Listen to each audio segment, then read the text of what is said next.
భారత్పై ట్రంప్ అధిక టారిఫ్ల భయాలు మరింత పెరిగాయి. ఈ ఏడాది వేసవి కాలానికి గాను అమెరికాకు సరుకులను పంపించే ఎగుమతిదారుల్లో ఆందోళన నెలకొంది. భారత ఉత్పత్తులపై 50% అధిక టారిఫ్లతో అటు ఫ్యాక్టరీల్లోనూ ఇటు కంపెనీ బోర్డు రూముల్లోనూ తీవ్ర ఒత్తిడి నెలకొందని రిపోర్టులు వస్తున్నాయి. భారతీయ వస్తువులపై అమెరికా విధించిన భారీ సుంకాలు, పెండింగ్లో ఉన్న వాణిజ్య ఒప్పందంపై స్పష్టత లేకపోవడంతో రాబోయే సీజన్ ఆర్డర్ల భవిష్యత్తు ప్రశ్నార్థకంగా మారిందని ఎగుమతిదారులు ఆందోళన వ్యక్తం చేస్తున్నారు.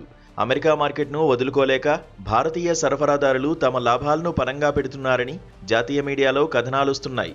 చాలా మంది ఎగుమతిదారులు సుమారు 20% వరకు డిస్కౌంట్లు ఇస్తుండగా అమెరికా కొనుగోలుదారులు తమ మార్జిన్లను 7 నుంచి 8% తగ్గించుకున్నారని అంచనా.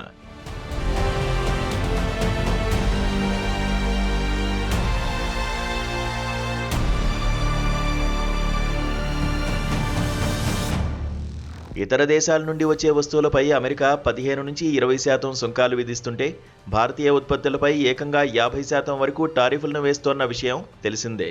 ఇంతటి భారీ భారాన్ని ఎక్కువ కాలం భరించడం అసాధ్యమని ఎగుమతిదారులు ఆవేదన వ్యక్తం చేస్తున్నారు.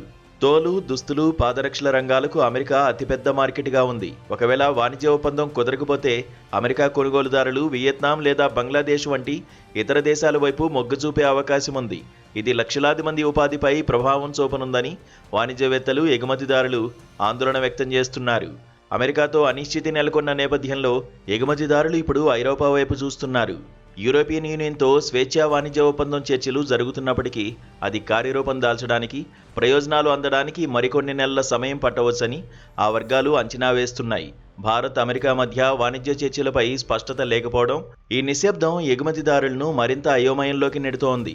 ఈ సుంకాల సమస్యను మోదీ సర్కార్ త్వరగా పరిష్కరించలేకపోతే భారతదేశంలోని అత్యధిక ఉపాధి కల్పించే వస్త్ర, తోలు పరిశ్రమలు తీవ్ర సంక్షోభంలో పడే ప్రమాదం ఉందని నిపుణులు హెచ్చరిస్తున్నారు.